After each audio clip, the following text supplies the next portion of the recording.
Kita muda, kita muda, kita muda. Luar biasa, kita berikan aplaus untuk seluruh hadirin yang ada di Untar, Universitas Tarumanegara. Senang saya bisa berada di sini kembali bersama mahasiswa dan pimpinan universitas yang selalu memberikan energi positif, energi semangat ya. Jadi hari ini kita akan mendengarkan cerita berkaitan dengan kegalauan saya dan beberapa teman, dan mungkin sebagian dari teman-teman di sini juga merasa risau terhadap apa yang terjadi di media sosial, di mana banyak anak muda yang merasa bahwa sukses itu ukurannya materi. Kemudian banyak anak muda yang bermimpi, hari ini aku membangun usahaku, merintis usahaku, besok pagi aku bangun tidur, aku sudah jadi miliuner. Dan banyak yang kemudian terpaksa healing karena tidak terjadi. Ya. Nah, pesan moral dari episode kali ini, teman-teman adik-adikku tercinta, adalah semua sukses itu ada proses. Jadi tidak ada yang instan dalam kehidupan kita kalau kita mau sukses secara berkelanjutan. Sukses yang panjang jangkanya. Jadi kalau kita instan sukses, biasa jatuhnya juga instan. Nah, hari ini kita belajar dari dua anak muda yang menjadi tamu kita, masing-masing dengan latar belakang yang berbeda, dari kampung halaman yang berbeda, tapi ada nilai yang hampir sama dari mereka, yaitu bagaimana mereka berproses jatuh bangun, jatuh bangun, jatuh bangun, jatuh bangun, hingga pada titik yang sekarang. Ya, mudah-mudahan ini memberikan pelajaran pada kita bahwa proses yang benar akan menghasilkan sukses yang sustain. Siapa narasumber kita hari ini? Kita undang yang pertama dan berikan tepuk tangan yang meriah untuk Fikram.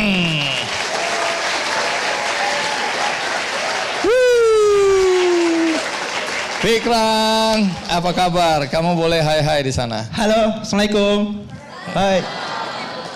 Baik, Fikram, kamu berasal dari mana? Saya dari Baru, Sulawesi Selatan, 3 jam dari Makassar. Pendidikan formalmu apa?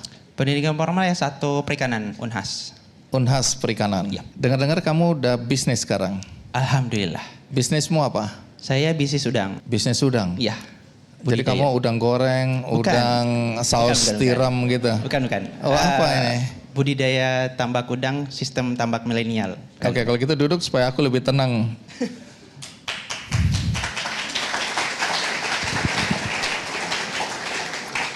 Baik, jadi perusahaanmu namanya apa? PT Kreatif Laut Indonesia.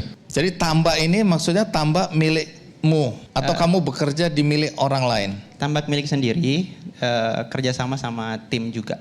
Oke, jadi ada berapa tambak hari ini? Alhamdulillah ada 14. 14 tambak. Ya. Tunggu, kita cek umurmu berapa? Baru masuk 27. Fikram, aku undang di sini karena aku lihat bagaimana kamu berjuang sehingga kamu bisa sukses seperti sekarang sebagai penambak udang ya, atau usaha tambak udang. Nah, tapi ini saya mau konfirmasi. Tapi apa betul waktu kamu masih kecil, keluargamu pernah tinggal di gerobak? Pernah, kelas 3 SD. Kelas 3 SD? Nah, itu beberapa hari karena orang tua juga dulu belum ada rumah, tanah segala macam. Jadi kita diusir dari tempat. Jadi harus beberapa hari tinggal di gerobak dan harus ngangkut barang. Alhamdulillah dapat tempat waktu itu untuk nampung barang-barang dari orang tua. Tunggu, kenapa hidup di gerobak? Apa waktu itu memang nggak punya rumah?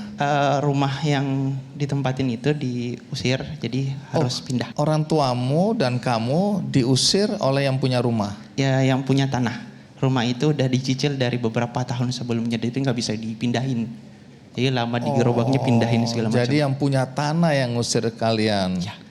Nggak mungkin dibawa itu rumah? Ya, beberapa hari kemudian baru ngajak warga untuk gotong royong buat pindahin.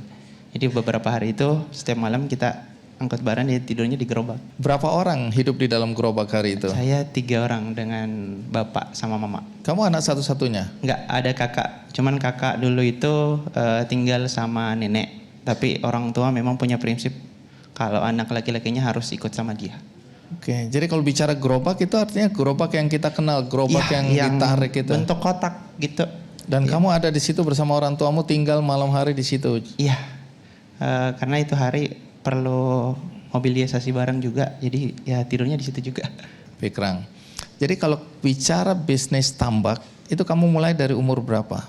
Kalau budidaya udang waktu itu SMP kelas 2. Waktu itu ada tambak tradisional milik ayah yang disewa juga. Oh, jadi ayahmu ini pekerjaannya Pekerjaannya nyewa lahan untuk tambak tradisional di situ. udang juga? Udang juga. Baik, terus? Terus di SMP itu saya mulai budidaya karena notabene saya sudah punya mimpi untuk kuliah waktu itu SD, kelas 4. Kelas 4 SD udah mau kuliah karena lihat nih waktu itu ada lagi di angkutan umum nih, lewat depannya Universitas Hasanuddin. Saya tanya sama ibu, "Mak, itu kok banyak mobil masuk ke sana?" Dia bilang, orang tua kok, mama waktu itu bilang, "Itu tempatnya orang pintar." Saya bilang, "Saya nanti di dalam sana." Orang tua bilang, "Amin, cuman ya disambungin gak punya duit." Harus realistis ya. Iya, gitu. Jadi mulai dari situ pulang kampung dapat cari duit lah gitu. Tapi sekolah tetap harus jalan. Pesan orang tua, ya pendidikan nomor 1. Mulai gembala sapi, terus tambak udang juga di SMP untuk cari penghasilan tambahan untuk bekal kuliah nantinya.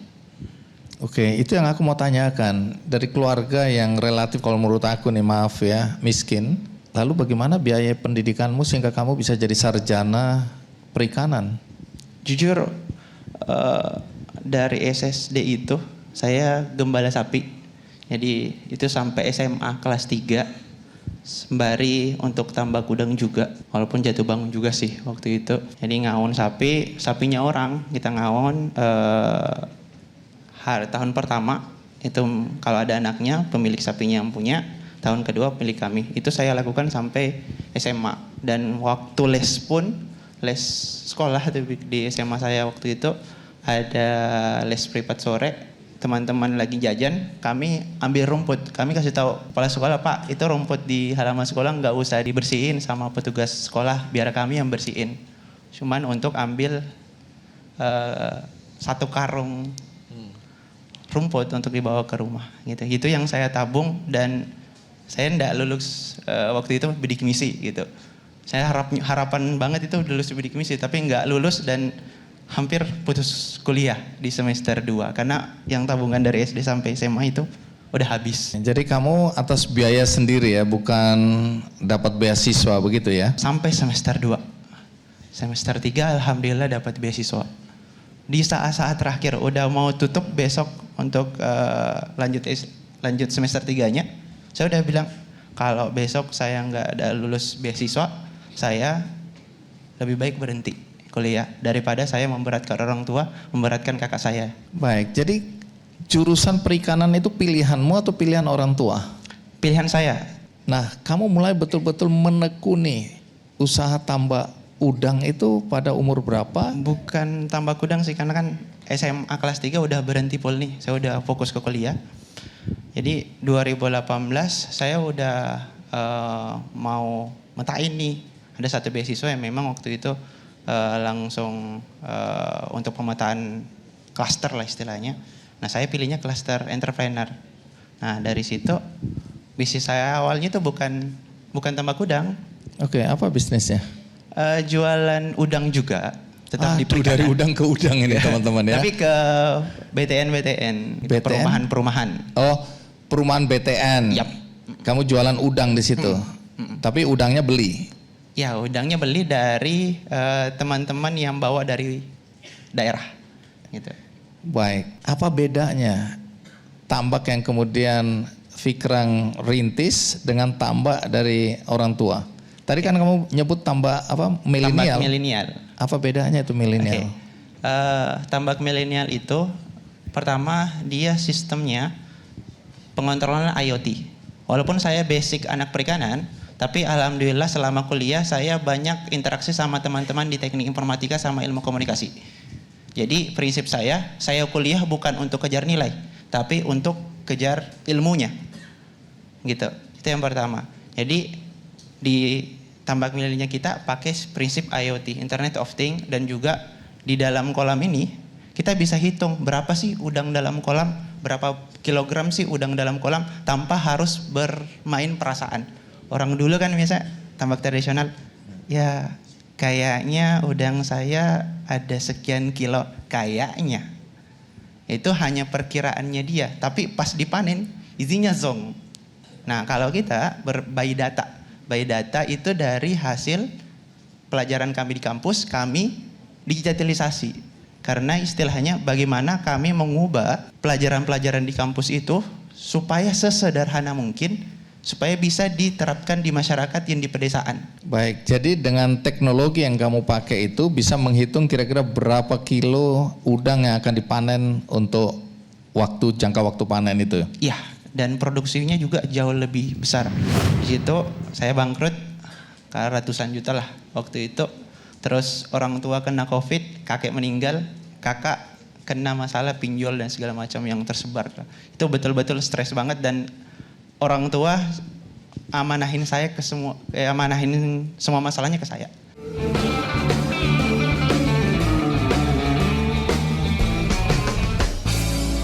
Jelajahi cara baru mendapatkan informasi. Download Metro TV Extend sekarang.